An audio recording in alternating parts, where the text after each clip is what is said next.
బాబోయ్ వీడియో అయితే తీసేస్తాం కానీ ఇది వీడియోకి వాయిస్ ఓవర్ ఇవ్వాలని చెప్పేసి చాలా పెద్ద టాస్క్ అనమాట. ఇప్పుడైతే మా ఆయన అయితే నన్ను తిడుతున్నారు, ఎందుకంటే ఏంటి రెడీ అవ్వవా, ఇంకా వెళ్ళవా, టైం అవుతుంది అని చెప్పేసి. అసలు ఎక్కడికి వెళ్తున్నావు, ఎందుకు రెడీ అవుతున్నావు అని మీకు డౌట్ అవ్వచ్చు కదా. సో ఇదనమాట. పక్కన అయితే ఒక అమ్మాయిని అయితే పెళ్లి కూతురైతే చేస్తున్నారు, తాంబూలం అందుకోవడానికి రమ్మన్నారు అనమాట. సో నిన్న చెప్పారు అండ్ యాక్చువల్గా వెళ్ళిన సో తాంబాలో సరుకోవడానికి మీ హస్బెండ్ ని మీ పాపని కూడా తోడు పెట్టుకుని మీరు ఎప్పుడైనా వెళ్ళారా ఫ్యామిలీగా? సో నేనైతే ఫ్యామిలీకి వెళ్ళాను గాయస్, మా హస్బెండ్ కూడా తోడు పెట్టుకుని వెళ్ళాను అనమాట. సో ఎందుకో తెలీదు, నాకు చాలా భయం అనమాట.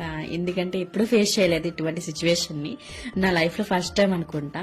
సో వెళ్ళి తీసుకున్నాను. చాలా ఇంట్రోవెంట్ అనమాట నేనైతే. సో అనుకున్నట్టుగానే నాకు జరగాల్సింది ఇది. సో భయపడుతూ వెళ్ళాను. అలానే సరే అక్కడ అయితే అమ్మాయి లేదు, అయిపోయింది, స్నానం చేసి వస్తానని చెప్పి వెయిట్ చేయమని చెప్పారు.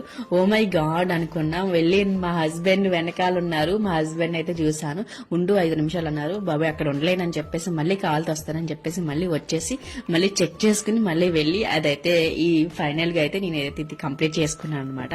సో మీరైతే ఈ సిచ్యువేషన్ కి మీ హస్బెండ్ ని తోడు పెట్టుకుని వెళ్ళారా? సో నేను ఒక్కదాన్ని వెళ్ళానని నేను ఫీల్ అవుతున్నా. సో మీరు ఎంతమంది ఈ సిచ్యువేషన్ ఇలా కామెంట్ అయితే కంపల్సరీ చేయండి గైస్. మీరు వీడియో కనుక మీకు వర్త్ అనిపిస్తే లైక్ అయితే చేయండి మర్చిపోవద్దు. అలానే న్యూగా చూస్తుంటే సబ్స్క్రైబ్ చేసుకోండి, సపోర్ట్ చేయండి. ఇంకా మంచి కంటెంట్ తో మీ ముందుకు వచ్చేస్తాను.